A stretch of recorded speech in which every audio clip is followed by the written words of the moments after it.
एक और रिकॉर्ड बन गया है कि पूरे जिले की पहली लड़की बनी हूँ कि 60 लाख की कार अपने नाम पर लेके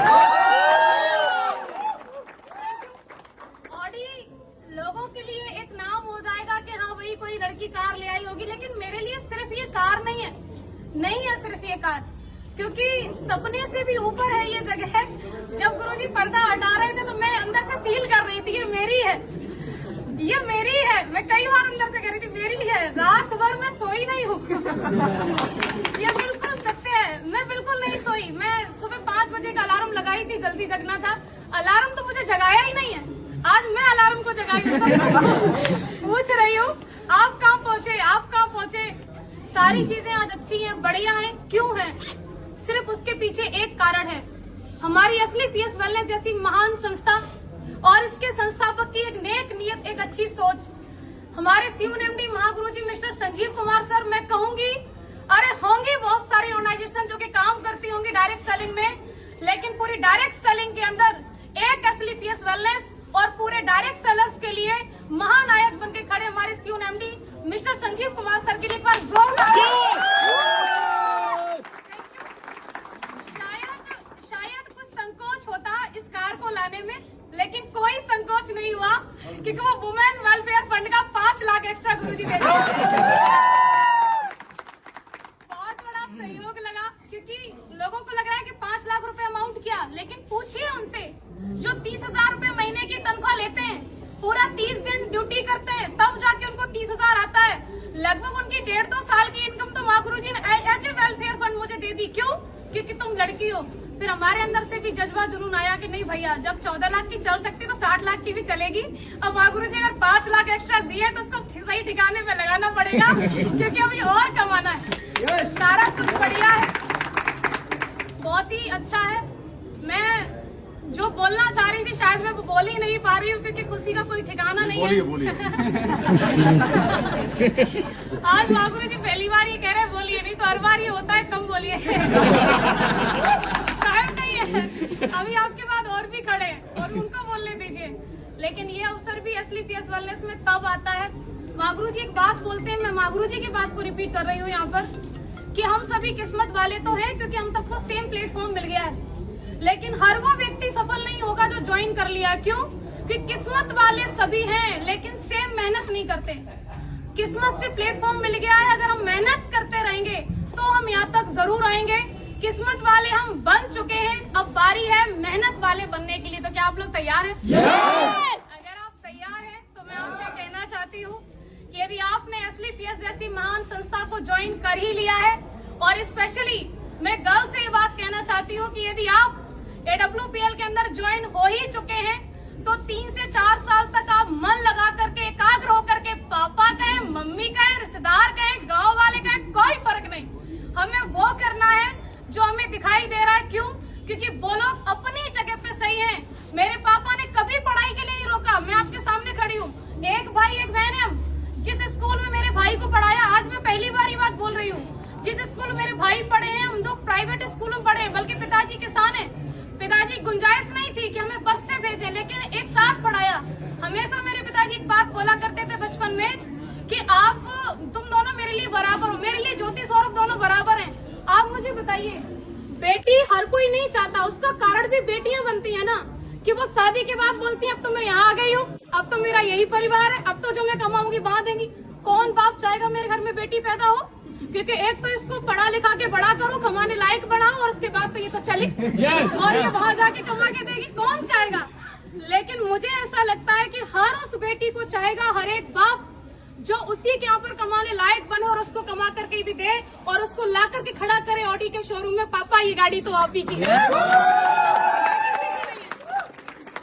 और ये हम सब बन सकते हैं, कोई एक नहीं, सिर्फ एक ज्योति यादव नहीं, नेवर, हर कोई बन सकता है। क्योंकि मैंने किसी को देख करके सपना बनाया, वो किसी कोई और नहीं थे, मेरे अप्लायंस थे। आपका भी किसी न किसी को देख करके सपना बन रहा हो, तो जब सपना बन ही रहा है, उसे साकार करने के लिए हमारे पास ये ग्रेट प्लेटफॉर्म है ही है, ग्रेट मेंटरशिप है ही है। उसके बाद मैं उन लोगों से कहना चाह रही हूँ कि जो लोग आज असली पीएस में ज्वाइन है और कहीं न कहीं है, सुन तो रहे होंगे आप, ये बात तो क्लियर है, और जो अभी मन बना रहे हैं, आप लोग देखते बहुत हो, ये आपकी बहुत कमी है कि आप सिर्फ देखते ही रहते हो। अगर आप देख रहे हो तो मैं कहूंगी डिसीजन लीजिए, और अगर डिसीजन ले लिया है तो 3 से 4 साल तक मन लगा करके आप काम कीजिए। अगर आप 3 से 4 साल तक मन लगा के काम करती हैं, स्पेशली फॉर गर्ल्स, आपने ज्वाइन कर लिया है WPL को और आप 3 से 4 साल तक काम कर सकती हैं, तो आप भी शादी से पहले ऑडी लेके आ सकती हैं। Thank you. अगर हमें चाहिए तो हमें काम करना होगा, हमें यहाँ पर मन लगा के लगे रहना होगा। और आज मुझे अवसर मिला है मेरे अप्लायंस को भी सुनने का। मैंने बहुत बोल लिया तो शायद मैं सब कुछ नहीं कहने वाली थी, और मैं रियली थैंक्स करना चाहूंगी अगेन सभी मेंटर्स का, SLPS वेलनेस का, रिजल्ट ओरिएंटेड प्रोडक्ट का, क्योंकि अगर प्रोडक्ट इतने अच्छे नहीं होते तो मैं किसी को एक बार दे सकती थी लेकिन दोबारा कभी डिमांड नहीं होती, लेकिन प्रोडक्ट इतने यूनिक मैं दी एक को, लेकिन 10 से डिमांड आई, रिजल्ट की वजह से आई। और सबसे बड़ा धन्यवाद आप सभी लोगों का, क्योंकि आम दिन को आप सभी ने खास बना दिया अपनी मौजूदगी दर्ज करावा करके। क्योंकि लखनऊ के अंदर लास्ट में एक बात छूट रही थी गुरुजी, कह दूं क्या? मुसीबतें रियली में बहुत आती हैं। जो लोग मुसीबतों का पल्लू पकड़ के बैठे रहते हैं वो घर ही रहते हैं। जो लोग औरतों के लिए एक बात बोलते हैं कि अगर ऐसे ही हो तो चूड़ियां पहन के बैठ जाओ, उनके लिए मैं ये बात कहना चाहती हूँ, चूड़ियां सिर्फ औरतों के हाथ में नहीं होती। कई सारे मर्द जिनके हाथ में दिखती नहीं है लेकिन होती है, चूड़ियां किस बात की? चूड़ियां उनके परिवार के बंधन की बताते हैं, चूड़ियां उनके नाम की बताते हैं। अरे मेरी रेपुटेशन का काम नहीं, चूड़ियां उनकी नौकरी की बताते हैं। ये सब चूड़ियां ही है और क्या? आपको एक 50,000 की इनकम से कोई व्यक्ति 100 करोड़ का बिजनेस प्लान दे रहा है और आप कह रहे नहीं हमारे पास तो परेशानी है, हमारे पास तो मरने का टाइम नहीं है। हर जगह मुसीबत है। ये गाड़ी आपको क्या लग रहा है ऐसे ही आ गई? नहीं, लड़के होके गाड़ी ले आए। कैसे? मेरे साथ ही हुआ। मेरा लोन बिल्कुल क्लियर, बुजुर्ग है वो जिन्होंने मेरा लास्ट में आके कैंसिल किया, मैं बता रही हूँ आपको। गुरुजी अगली साल उनका रिटायरमेंट है, BOI में है वो। फाइल हमारी पहुंची क्योंकि 50 लाख वाला जो वैसे ना वो दूसरी बैंक होती है वहाँ रेफर किया जाता है। उनका पहला सवाल, आपके पास पहले से गाड़ी है? हमने बोला हाँ। आपकी किस बराबर चल रही? बोले हाँ। सिविल कितनी है? 806 तक की मेरी सिविल थी। बोले ठीक है, दूसरी गाड़ी क्यों ले रही हो? उन्होंने ऐसे करके पूछा, दूसरी गाड़ी क्यों ले रही हो? तो मैंने बोला जरूरत है। तो बोले ऐसी क्या जरूरत है, मैनपुरी में रह के तुम्हें इतनी बड़ी गाड़ी की जरूरत क्या? अरे मैनपुरी में उनका ब्रांच, पैराडाइज स्कूल के सामने ब्रांच है बैंक ऑफ इंडिया का। तो आप सोच के देखो, क्या उनका सवाल था? नहीं, सवाल था उनकी नौकरी का। अगली साल रिटायरमेंट है, उनके बारे में जान करके पता चला कि उनके बेटे की शादी में क्रेटा मिली है। अब बेटे की शादी में क्रेटा मिली है और ये लड़की जा रही है, बोली मेरा लोन क्लियर कर दो, हमको 60 लाख की कार चाहिए। छाती पे सांप नहीं रहेंगे, कुछ भी हो जाए। वहाँ से मुसीबत खत्म हुई। एक बढ़िया व्यक्ति मिले, उन्होंने सिविल की वजह से 1 दिन के अंदर लोन किया। मैं कहूंगी बिल्कुल भी लोन किसी वजह से नहीं हुआ, 1 दिन के अंदर लोन हुआ, सिविल की वजह से हुआ। फिर सबसे बड़ी मुसीबत हमारा मैनपुरी का नंबर, हमने नंबर ले लिया मैनपुरी का और हमारी गाड़ी आ रही है वहाँ से, दिल्ली से, मोती नगर से। माँ गुरुजी सारा कुछ फाइनल, फिर गाड़ी अटक गई।